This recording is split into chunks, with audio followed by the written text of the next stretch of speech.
Hey guys, so today I'll be showing you how we can code a Python script to automatically trade for us. And this will be a fairly basic script. It won't be anything over the top, and we're just going to be using the RSI indicator for this. Some of the values for the RSI or other percentages we might include, you'd probably want to adjust those to what you want, because I'm just doing like stuff that fits this stock or this forex pair in particular.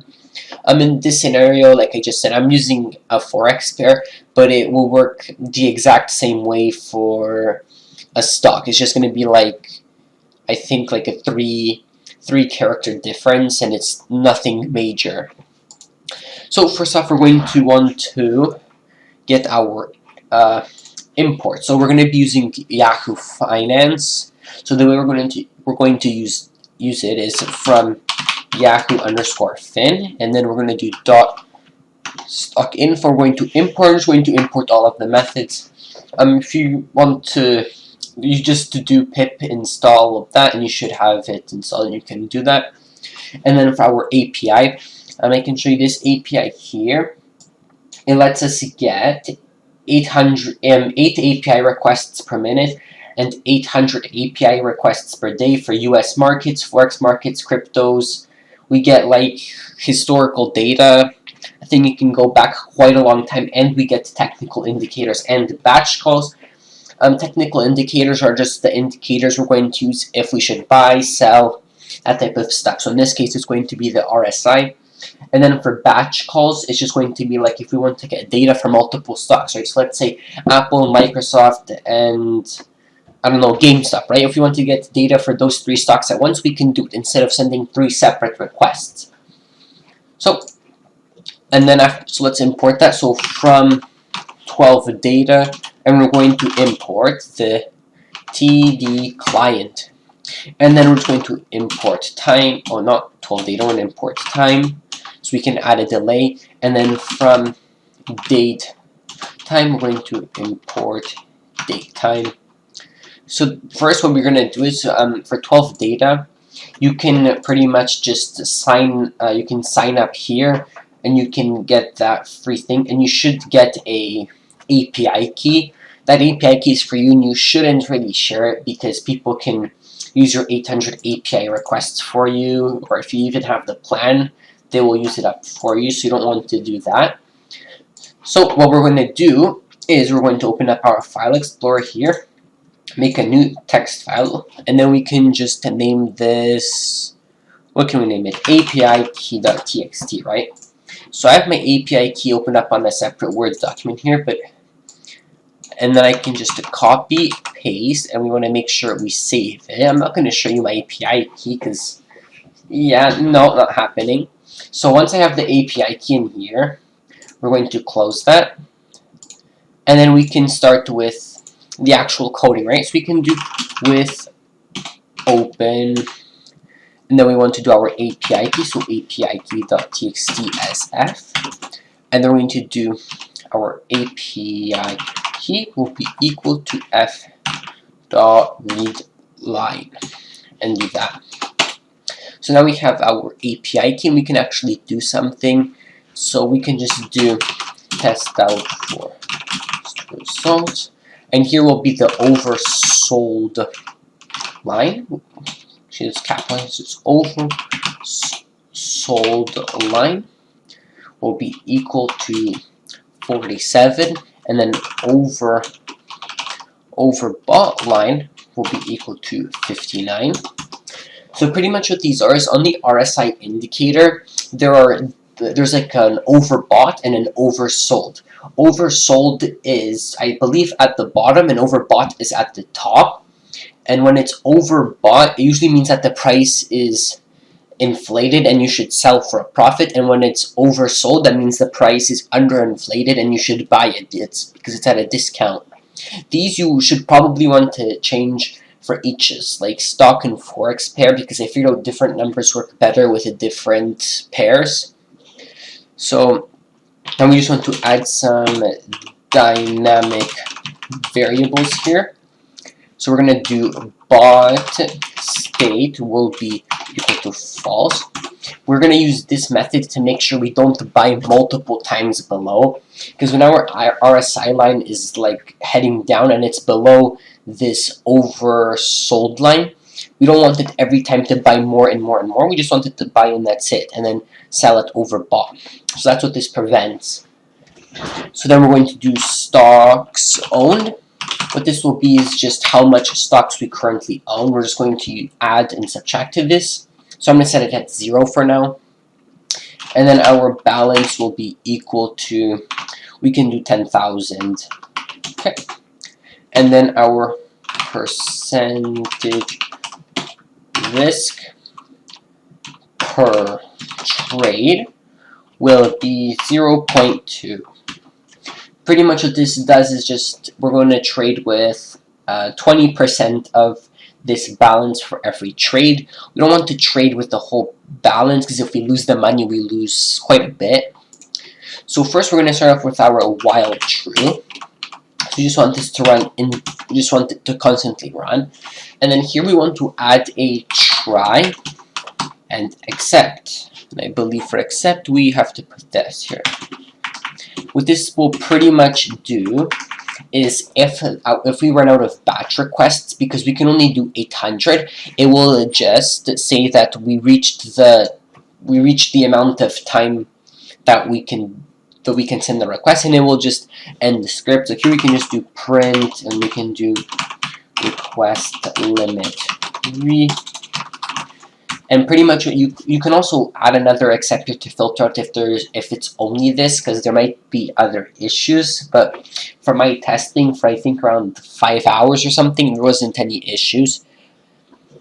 Also for date and for there's different time intervals. You can check every 5 minutes, every 15, every 30, and every hour. So that will also change these overbought and oversold line values. So here we're just going to do now equals date time dot now, and then we're just going to do print, and then we can do current time here, and then we can do here, and then go. Oh, I missed a line here. We have to go now, and then current underscore time will then be equal to now dot string time, and then it's going to be, we're going to put these quotations here, percentage h, then colon, then it's going to be percentage m colon and percentage s. So it should look something like this. And then we can go here, add a comma, and then do current time. And then we can just break it. So this will pretty much tell us when the issue occurred. What's the issue here? Okay, it's nothing major. So now we actually want to start with our client. We first want to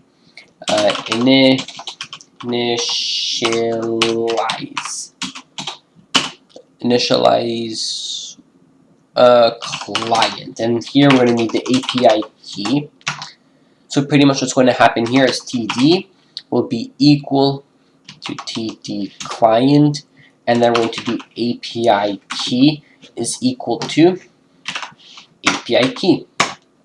Then we're going to here, so time TS will be equal to TD dot time series, and in here we will pretty much be sending our request info. So we want our symbol to be equal to, I'm going to go here, and this will be CAD USD. Oh, not that. USD. I'm doing CAD USD because it's a fork. I want to do a forex pair, but you could just as easily do like Apple or Microsoft or GameStop, whatever, right?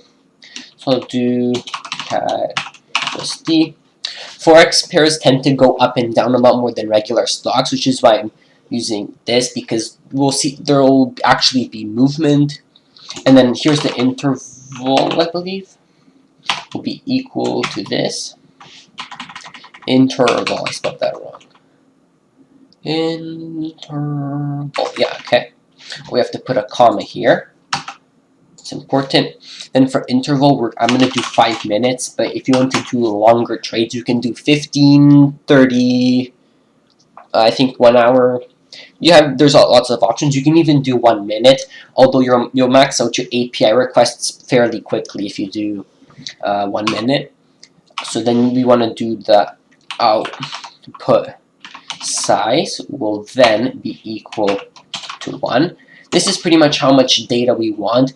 We can do like 100 or 10, but we only really need 1 piece of data.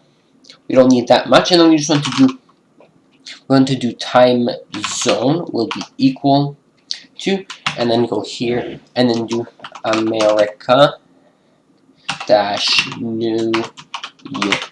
This time zone can be whichever time zone you're in. So whichever one fits you best, just do it here. I'm in Eastern Standard Time, so New York is for me. So now we pretty much finished with this. We want to go here, and we just want to return a JSON.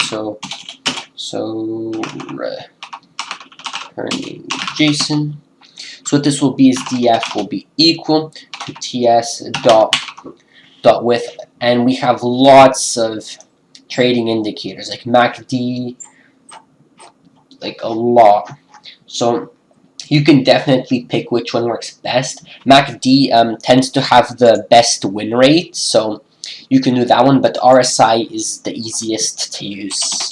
And it's fairly good actually, so we're just going to do with RSI. And then we're going to add these brackets here, and then do as underscore JSON, add these brackets. So now we can just add a simple print statement here, 1, 2, something like that, and then just print our data. So it'll be, we can just do now will be equal dot the time dot now, and then under that we can just do print, and then we can use Yahoo Finance to get our current price.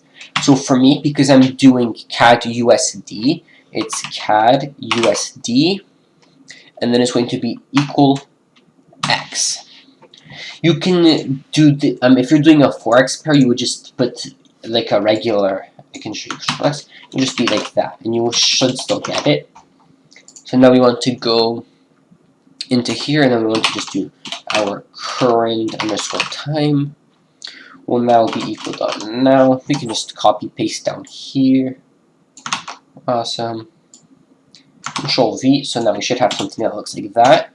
New line, and then we just want to print current time. We can actually bring this down 1 line to keep it more organized. And now we just want to pretty much just print. We want to do this, and we want to do RSI and add this space here, and then we can just do print df, and then we're going to, this is just getting the data from the JSON, so this will be 0 and then RSI. So now we have the RSI data. Now we just want to check if we should buy or sell it. So the way we're going to do this is we're going to use this bot state.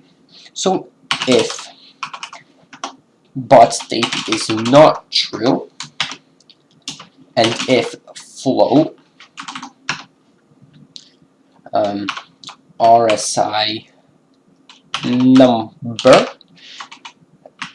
is less than or equal to oversold line, we're going to go here, then bot state will be equal to true. But before we continue, we have to define our RSI number. So RSI number will be equal to a float, and then this will be df 0 and then RSI. So now that we have this, we just want to go here, and this will just pretty much be the major math component. If it'll just be amount shares bought. Oh, I don't think I defined that up here. No, we don't need to.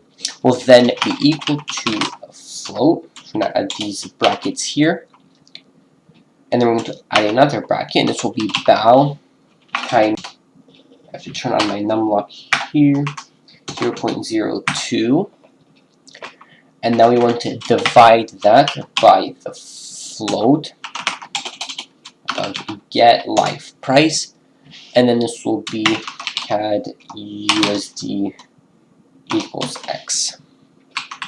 And we should have 3 brackets, and then we can do val will be equal to float. I'm going to put that there. Val minus, I'm going to put this bracket here, amount shares bought times float, and then we're going to get the live price, and this will be CAD USD equals X. So that's pretty much our buying thing. What this is saying is if our RSI number here is less than or equal to this oversold line, so that bottom line, then we will buy, and we want to sell when the line goes back up. So what we're going to do, the way we're going to do that is just another if statement. So if bought state is true, so now that we bought it, we have something to sell. That's also what that's for. And then if float, and then we're going to do RSI number is greater or equal to overbought line. We're going to put that here. Our balance will be equal to float. We're going to put brackets here, and this will be val plus brackets here shares, amount shares bought, and we're going to multiply that by float, brackets, get live price, and then our stock symbol, so CAD USD equals X. And wherever CAD USD equals X is and you have like a different stock, I think I said this, but you just want to replace that with your stock symbol. And then we should have 4 brackets, yep. And then we want to reset our amount shares bought will be equal to 0. And then bought state will be set to false.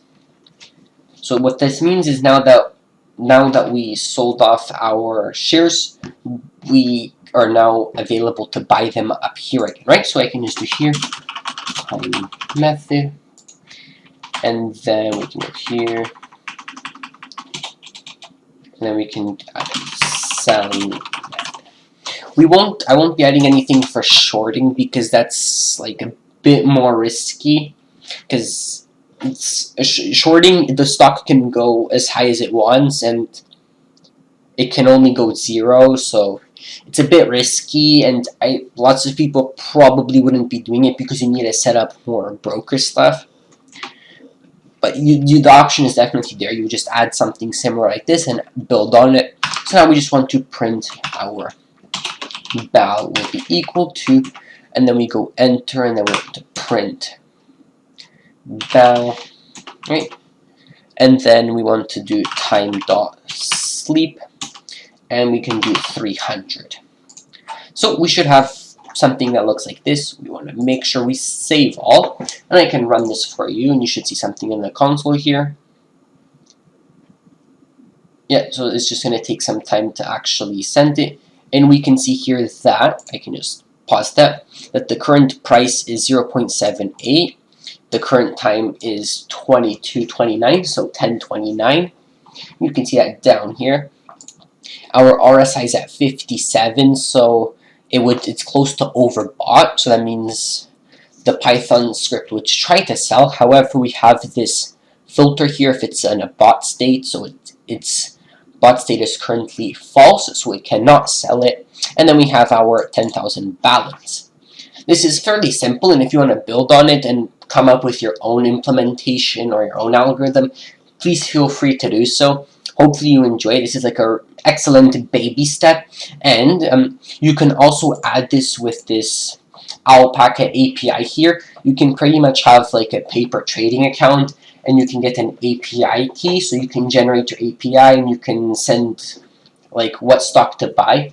I believe this doesn't work with, no, it doesn't work with Forex, only regular stocks like Apple, it would work, GME, it would work. So hopefully that helped you out, and I'll see you in the next video.